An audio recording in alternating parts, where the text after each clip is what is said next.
So, after President Donald Trump released his morally obscene budget proposal, we quickly learned exactly how Bernie Sanders feels about it. And of course, as we all could have expected, he wasn't happy and he ripped Donald Trump a new one. So, I'm going to play a clip of Bernie Sanders, but first, I do want to include a quote that he gave to Politicus USA.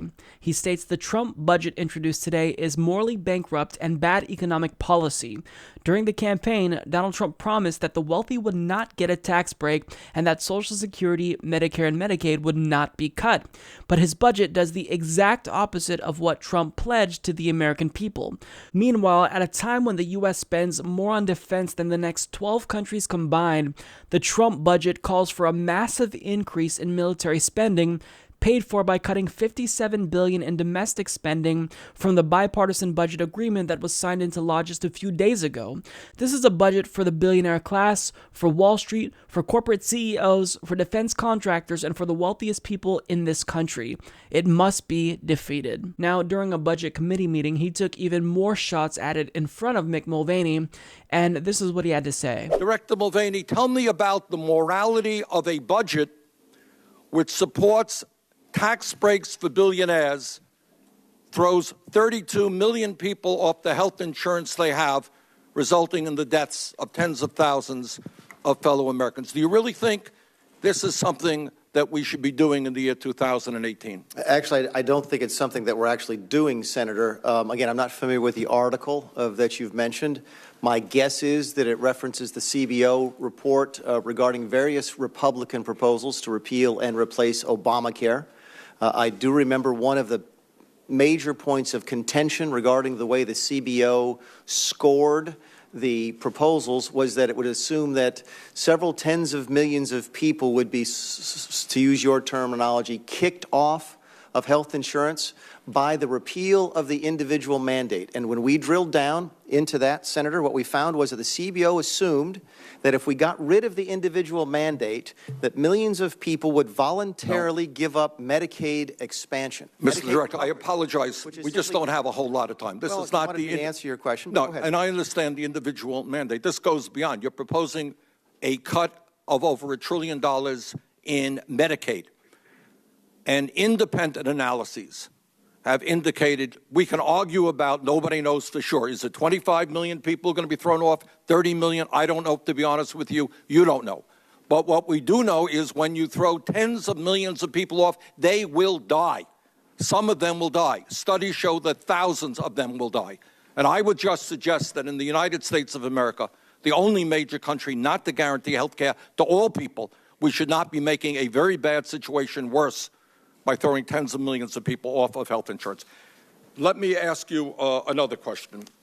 Mr. Director, according to Americans for Tax Fairness, the Koch brothers, the third wealthiest family in America, worth $94 billion, and a family dedicated with a few of their billionaire friends to put hundreds of millions of dollars into the coming election, will receive a tax break of up to $1.4 billion a year from the Trump tax plan. Meanwhile, this budget eliminates funding, as I indicated earlier, for the LIHEAP program that keeps almost 7 million families warm in the wintertime. And the vast majority of these families have children, or they are senior citizens, or they are people with disabilities.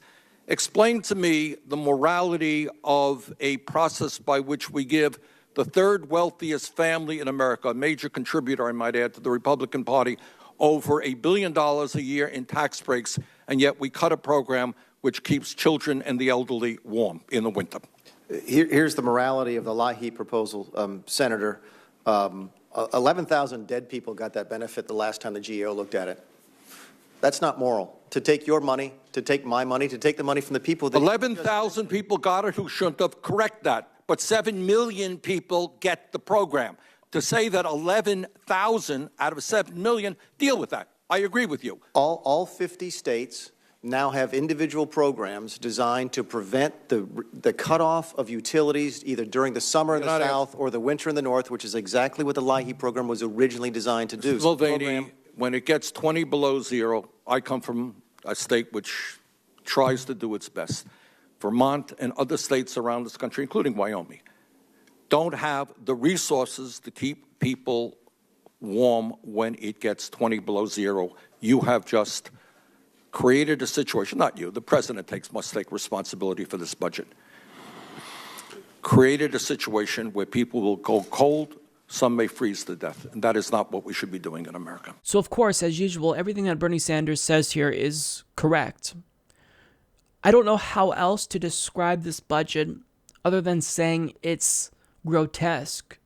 To be that brazen in your hatred of the poor, it's not just that he doesn't care about the poor, but I think he holds them in contempt because the things he's doing, or proposing at least, would harm them. So to hate them when you are entitled, when you were born with a silver spoon in your mouth, you're just an objectively bad person. I don't know how else to describe Donald Trump. Nobody could possibly concoct this type of budget that just completely dismisses the needs of the poor and spits in their faces unless you're just a bad person. What's the thought process of someone who comes up with this type of budget?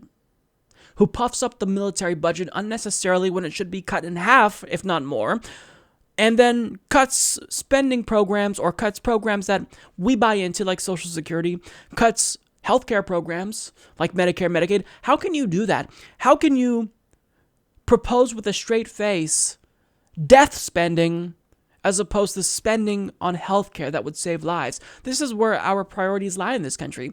When we increase military spending, I mean, nobody really bats an eye.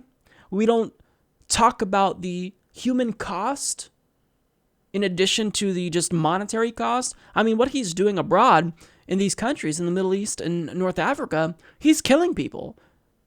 He's directing our military to kill people. And with his drone war that he ramped up by more than 400% over Obama's, who ramped it up after Bush left office, he's killing civilians, innocent people. Nobody bats an eye when that happens. We've lost. We are a morally bankrupt nation. But when we talk about healthcare, Medicare for all, well, that's just such a huge burden, and we can't afford to take care of people. Really? So we can afford death spending, but we can't afford spending on healthcare. We can't afford education. We can't afford to cancel student loan debt. We can't afford tuition-free public colleges and universities. Why can't we afford these things? Well, of course, it's because, one, Donald Trump wants to enrich himself because when he gets out of office, he wants to make sure that he retains his wealth, and also because he wants to puff up the military. Why? Because the military-industrial complex is probably one of the most powerful forces in Washington, D.C. They are pulling all the strings. They're the puppeteers. And if they say spend money on the military, give us more money, Congress does it. And it's not just Republicans, it's Democrats as well. So it's time that, as progressives, we really start fundamentally pushing back and we relabel military spending as what it really is. This is death spending. And oftentimes, when we see these increases in the military budget, Republicans will argue, well, this is to give the troops an increase. It's to give, veterans benefits, more money to veterans benefits programs, healthcare, education, whatnot. But that's not always the case. Now, to his credit, Donald Trump actually is proposing an increase in funding for VA healthcare while cutting it everywhere else. But that's good. But understand that when these military budget increases happen, they often leave out the troops. This isn't something that benefits the troops. And I know that a lot of people are instinctively inclined to support budget increases for the military because they think, oh, well, I have a spouse who's in the military that will support me. That's not what happens a lot of the time. That's not what happens. This is money that goes to the Pentagon. They invested in jets and tanks that we don't need. It's unnecessary. So for Bernie Sanders to call out this budget, everything he's saying is correct. Now, are Democrats calling it out too? Yes. But nobody ever goes into as much detail as Bernie Sanders does because Bernie Sanders isn't beholden to the same financial industries that encouraged Donald Trump to concoct this type of budget proposal. So Democrats, they're neoliberal. They support big business. They don't really care so much about the poor so long as the economy is thriving for the 1% and large multinational corporations. Bernie Sanders isn't funded by them. So that's why he can speak out against Donald Trump's budget proposal in a way that's bold. So I wanted to share Bernie Sanders' thoughts on this because I think it's therapeutic to hear from Bernie. He really is the de facto leader of the Democratic Party, and he's the spiritual leader for progressives, I think. So what he says matters, and I think that everything he says about this budget is correct.